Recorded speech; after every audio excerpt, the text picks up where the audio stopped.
We've been talking about this guest, bigging him up all morning. It's none other than Patrick Chalhoub, who is the CEO, the Group CEO of the Chalhoub Group. So first of all, welcome to Starting Up. Good morning, Natalie. Thank you for coming. Thank you for taking all my money. Most welcome.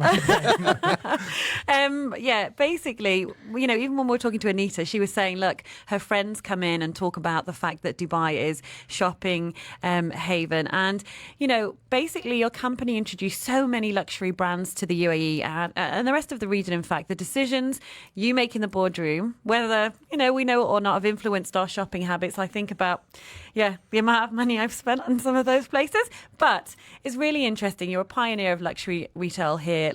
Names people are familiar with: Louis Vuitton, Nina Ricci, Marc Jacobs, Carolina Herrera, so many more.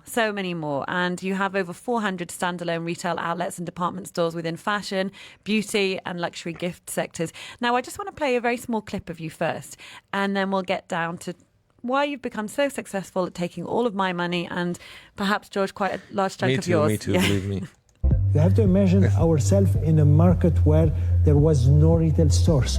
Or if there were a retail store, there were all those retail stores which are a little bit like a big grocery where you have luxury and not luxury. You had to imagine a period where even the brands were not interested into those markets. So you have to beg them in order that you bring their products and in order to do it. So it used to be known as the City of Gold, Dubai, and I think it now is the City of Shopping, thanks to you, Patrick.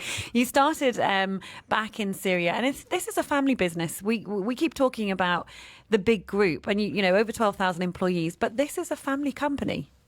Absolutely. I mean, we are very proud to be a family company. And in fact, it's my parents who have started the business back in 1955, so 64 years ago in Syria. I have left Syria very young because of all the political, economical situation. Our family moved from Syria to Lebanon to Kuwait and then to the UAE in 1990. But I would say we have remained extremely focused on the luxury and focused on the Middle East. And this was really the vision of my parents, to say there is something which is happening into this part of the world and there is something which is happening into the luxury. So let us put it together and become the ambassador of luxury lifestyle in the Middle East. And you mentioned that in the clip initially, it was this battle. You said there is a appetite for these companies here, and you were part of that movement to bring them and say, look, guys, there's people with lots of money, people who are interested in your brands, come here and we'll help you make it a success. Now, 40 years ago, you were appointed co-CEO with your brother. What was it like working with your family? I mean, it's always complicated when you have a strong family name to create your first name and to put your own touch into the business. So obviously, I had to make certain choices and certain decisions in order to make the company and the group evolve and become bigger. So basically, my contribution have been to try to move from being just the ambassador of luxury lifestyle, representing the brands and bringing them, to become much more the partner of luxury into the Middle East, to become the partner of the customer themselves and the partners of the brand, to really get the understanding and move our role of representation to a role of distribution, of retail, and be in contact with the customers. Patrick, beyond the businessman, obviously being the family being the pioneers or some of the pioneers of luxury in the Middle East and in the region, there's the human side of Patrick Chalhoub. As you know, my wife works for the group, and I hear a lot about the human side of Patrick and the management in general, and the culture of the company from a human perspective. You're also on the board of the United Nations Global Compact agency, whose mission is to it calls on all companies to align strategies and operations with universal principles on human rights, for example, labor, environment, anti-corruption, and to take actions that advance societal goals. How do you manage how do you manage to keep this as a priority for you when the company has grown so much over the years and it's become more or less a bit of an empire? How do you manage to keep that human side of things and to make them actually a priority for you? I hate the word empire, but just a group of people. Yeah. So back into our strategy, and probably because of our family businesses, we are first of all a people company, a people group, where what we do is about the people and the participation of our teams in making it happen. We're a people company because we care a lot about our customer and how the customer himself is appreciating and trying to understand him to make him evolve about it. So putting the people first and at the center, and then we care about our community in general. We care about our society who has given us so much. So for long years, we have put our sustainability program as a side program. And since now over 10 years, we said everything which has to be done for the community and for the sustainability must be also at the heart of the strategy. So being a people group, being really at the forefront of looking after the community and what is good for our community made us what we are today. So very human company and not this powerful empire which people tend to present, who are simple, humble people who work and try to give the best of what we can and understand our customer and connect with them. So even at the size of the group, so about 12,000 people, we portray ourselves as a startup, as in terms of mindset. So really maintain this startup, really empowering our people and our resources, and each one of them having their own impact. That's great. And talking about empowerment, we're going to talk about Greenhouse a little bit later on, because that's a particularly large investment in your company in terms of employees. And we're going to dedicate quite a bit of time to talk about your Greenhouse project, because I think it's fascinating. But one of the things I noticed when we were looking at the work you do is, if you look on the social media for the group, it's very interesting. There's barbecues, there's events for the team, there's team building things, and there's also quite a bit of motivational quotes. And I think the content shows that despite employing so many people, you are still like a family business. You want people to feel part of a team once they join the group. Absolutely. What we have tried to organize ourselves is to put in place people experience teams, and it is the people themselves who create their own events, the people themselves who have the best possible place in which they nurture and they work. They spend much more time at the office than they spend at home. So better that they have the best possible place in order to work, better that they would have a very strong connection among the people themselves. They are much more productive if they feel it is their place. Yeah. And not a place in which they come to work. And therefore, there is an engagement. There is an engagement on wellness. There is an engagement on sports. So for the third year in a row, the group has been leading the competition, the sport competition among companies who are participating to the sport competition in many different areas and sport.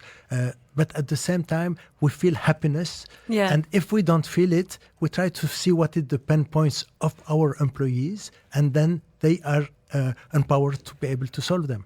It's amazing. It's amazing. There was one guy, I can't remember what he does, but it's a picture of him on a bike and sort of saying, meet this person, so meet one of the employees, and he does triathlons or, lots of sort of riding competitions. And it was just sort of interesting that the ethos is there.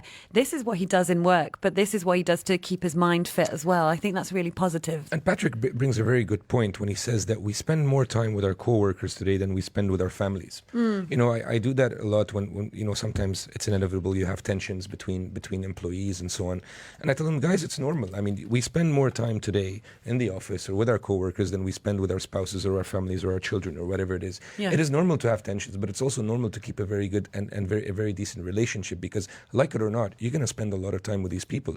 And I think, it's great that Chalhoub takes those steps to empower their employees to have a social life and to be happy and proud about the social life, because it's a fine line between the time you spend at work and the time you spend at home, and it makes it much easier to spend long hours at work and to be completely dedicated.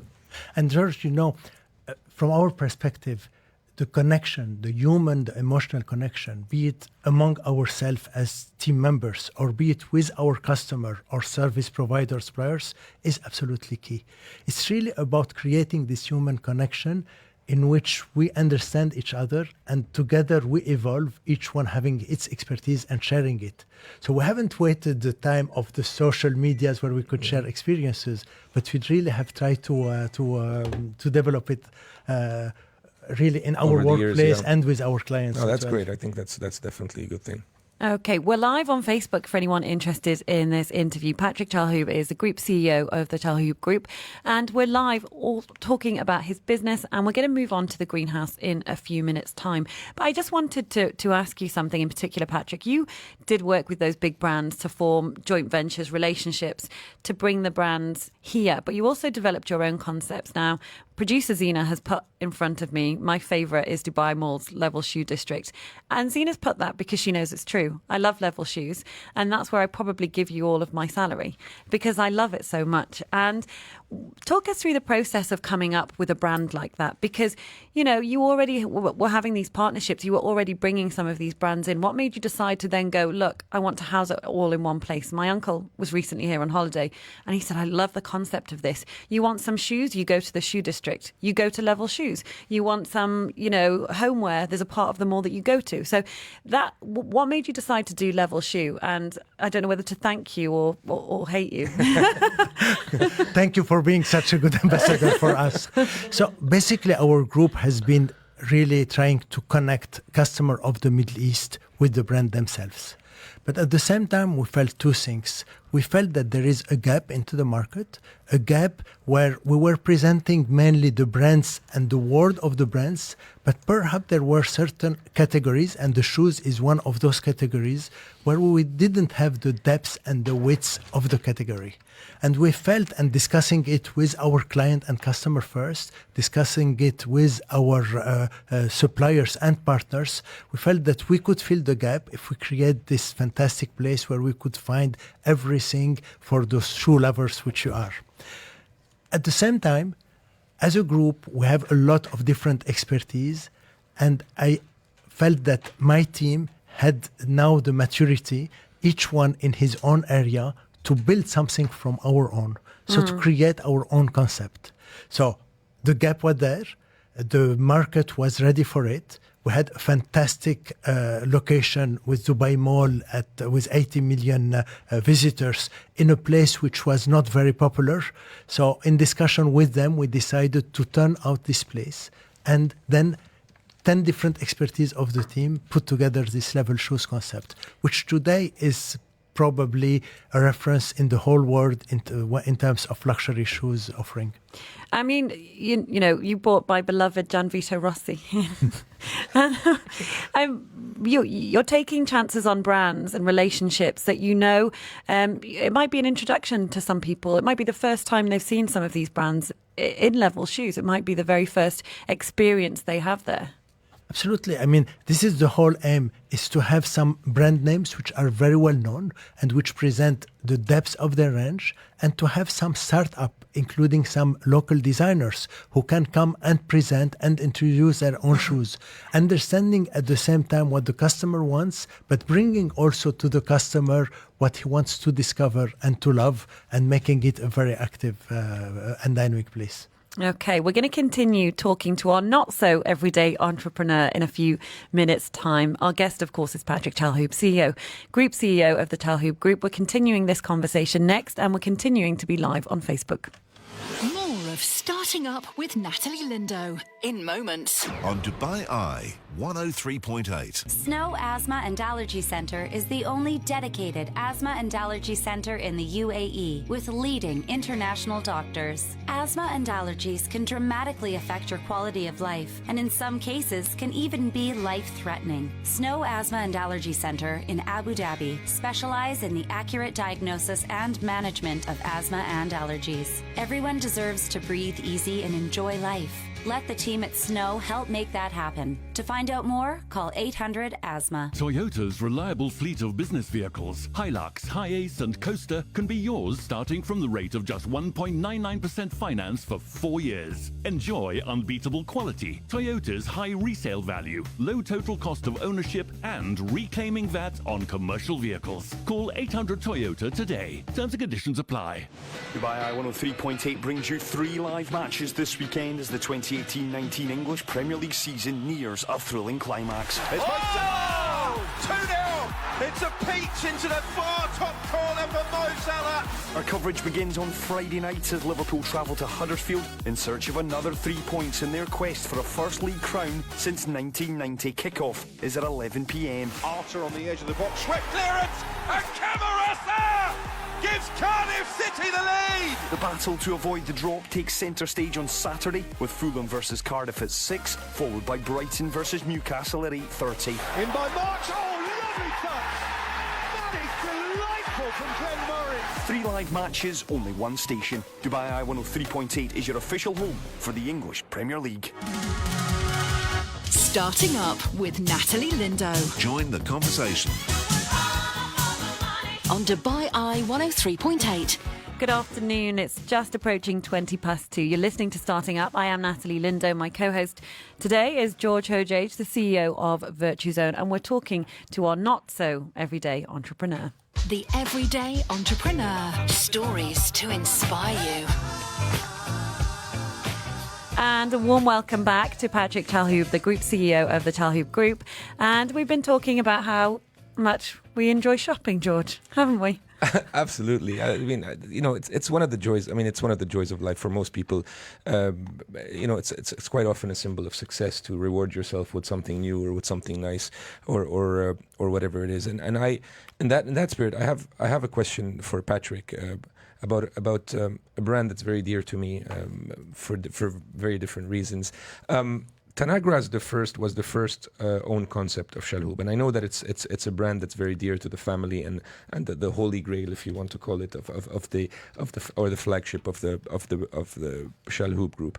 Tell us a bit about Tanagra, how it came along, and what has been his journey over the past few years. So Tanagra has started in 1979 in Kuwait. And in fact, Tanagra is the name of a village in Greece. This village in Greece, which was very well known to make those figurines, the statues of beautiful ladies. And a friend to my parents used to call my mother Tanagra in order to tell her that it's a beautiful lady. And then, again, gap into the market. In Kuwait at that time, there was very little luxury experiences and even less into Dubai. And my parents felt that it was probably the right time to put those luxury brands under the same roof and to create a lifestyle place in which people could come and shop for their house, for their home, for themselves within this place which was under this beautiful lady. I see, it makes sense from Greece. And then it evolved. Super. Of course it did. I mean, it's beautiful things you have in Tanagra. The crystal glasses are beautiful. Christoffel is a personal favourite of mine. Christoffel Baccarat. So yes, I can see that there's a sentiment behind it as well. It's not just another business. Such a sentiment, I would say, that since then the group have bought Christophe, which is your favorite. No, I didn't know that. I didn't know whether to mention it or not. Some of those brands, but it's absolutely. So Chalhoub now owns Christophe as a brand. Wow. Which is. So yeah, I just said I genuinely do like it. Yes, I really do like it. That's so You're genuinely interesting. an ambassador for us. Yeah, I know. I promise I'm not being paid for this interview. I just actually really do like it. I want to go and talk in a slightly different direction. One of the things that you're very proud of is looking after your family, which is your employees. And you have a greenhouse accelerator program and an internal incubator. Tell us a little bit about those, because it's based out in D3 and we'll come to why you've picked D3 as well, because I think that's part of the story. But tell us a little bit about the greenhouse first.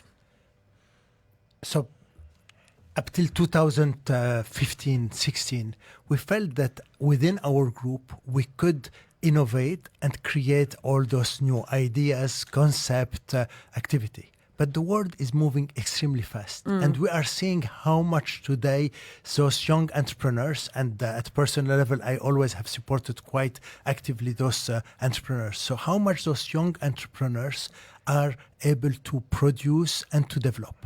And at one point in time, we were taking them a little bit as disruptors, as people who would come into the business without really having the expertise. But then we changed perspective. We said those must be and should be our ally. and should be our ally. And those ideas are generated, could be generated internally or externally. So why don't we, like some other group have done, but really use it really as a place of our research and development, really invest into those talents, be it within the group or be it outside the group. So we put together the greenhouse. So the greenhouse have two programs.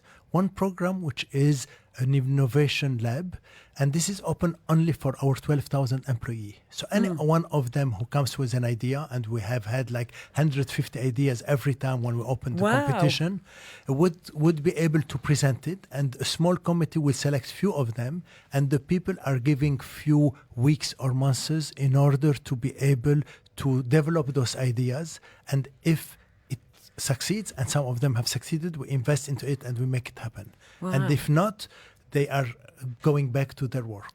And then, I'm sorry, I'm taking a little bit long, but then we have this acceleration program. So the accelerator, which we have put together, is trying to attract startups from all over the world in only one field, which is the retail tech field. So into the retail tech, where there is so much we can do better and more in our retail activity, online or offline. And then why aren't we taking those ideas which are developed all throughout the world and bringing them to us? So we offer this to a lot of different entrepreneurs throughout the world. We had a first cohort which have started now in September. We had 5 companies coming from the West mainly, but one from the East, one from Turkey, and so on. And 4 of them has got contracts in Dubai with our group and outside our group, and 2 of them have established in Dubai. And now we have the second cohort of 5 other companies who are there.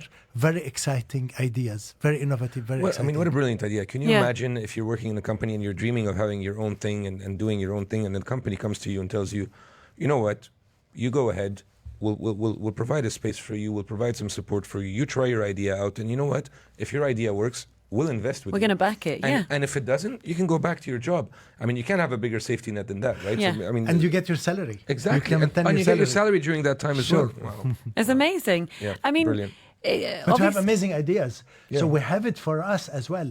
I mean, first, it has encouraged a lot of our people to express themselves. Yeah. But 2, we are getting some fantastic ideas, which hopefully will develop and will nurture. And are these, when these ideas come to you, I would imagine they go through a committee that evaluates those ideas and then says yes or no, or is it anyone can do it?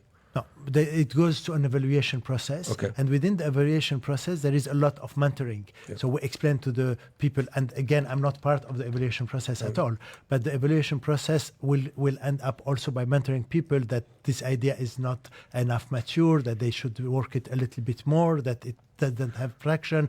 They can get a mentor and then continue and present again and again. What a brilliant way to capitalize on an entrepreneurial So this is the environment. innovation part. Yeah. But again, the accelerator part is fantastic because, again, in our retail business today, and perhaps it's a subject which you will not cover, but I think it's important. The retail business, the brick and mortar business, is not a dead business. The bad retail is dead. The boring retail is dead. And how are we going to make our retail interesting? And for me, I have no perspective about e-commerce, brick and mortars. A customer today is an overall customer, and we must catch him at any single point about it. And technology would help us to do it, would help us to do a better retail in our stores, would help us catching him in our online proposals, be it into the marketing, into the sale about it, to all channels. So really, today technology is developing, and we will help them and nurture it in order to develop, in order to make it much more convenient for our customers, in order to make it much more easy for our employees. And that's an interesting point that you bring, Patrick, because a lot of the knee-jerk reaction to the current tech market or to the current online shopping, if you want, phenomenon is, oh my God, we got to stop the brick and mortar and we got to move to e-commerce. And I think that's been the knee-jerk reaction of a lot of retailers out there, a lot of brands. But I think it makes perfect sense to say, as Patrick is pointing out, is that you need to go through the different channels. Some people, like myself, for example, are not online shoppers. I don't like to shop online. I still like to go to the shop and see things and try them on and buy them and return them and so on and so on. So it must be very challenging, in my opinion, in today's fast-moving world, like you say, to be able to adapt to the new ways while keeping the traditional ways running, ways in which you've you've invested years and years and years of growth. But George, I think that you are also an online shopper. We are all today offline and online. There is no more borders about it. And at some point in time, you want something convenient and you want to order it at night. It happens. Time you are into a social media and you get influenced by some people. True. Sometimes you are influenced by what you see into the window and you buy it online or you buy it offline. But what is sure today, if offline, I have to wait 10 minutes to make my payment, 15 minutes to get my delivery, 20 minutes to carry it on, and then they don't have the choice and they have nothing to offer me, they are dead, those guys. But if you have a real experience, if you have a fantastic service, if you have someone who connect and understand you and work with you offline and online, then what a fantastic experience. True. You would love it and do it. I guess that's the whole point of the greenhouse, because you're investing in the technology that we might need in the future that we don't even realise is going to be useful or important. Because as you say, I would say I'm a mixed bag of online and bricks and mortar shopping, and there are some things I would never buy online without seeing first, but I might order them online after seeing it in store. I had a very negative retail experience yesterday. I won't mention any names, but went to several stores for one thing that they all promised me they had. They didn't have it, and I almost didn't buy it online because the customer service from those stores was so disappointing that it makes me question my relationship with that brand. And that's how important it was to me. It wasn't a particularly expensive item, and I just didn't feel like the service was there. And I think what's interesting is you've managed to retain that customer return over and over and over. Having said that, we are not yet there. I have to be humbly realistic. We are targeting there and we will move forward with it. And those retail tech companies which are attracting to the greenhouse are absolutely helping us to bridge between the offline and online world, to make better our retail experience offline, but also to make this bridge where you don't have this barrier of not finding your product and not getting it. And I think you said something very interesting there without realizing, is that it made me question my relationship with that brand. It did. And that goes back to what Patrick is saying, is that it's all about relationships. So the brands should have a relationship with their clients. It should be a proper relationship, not just a marketing, we market, you buy kind of relationship. No, and I've been very loyal to that brand for a very long time. And I went to one mall, I went to a second mall. Their system showed it was in one store in the mall. It wasn't. Went to another branch of it in the same mall.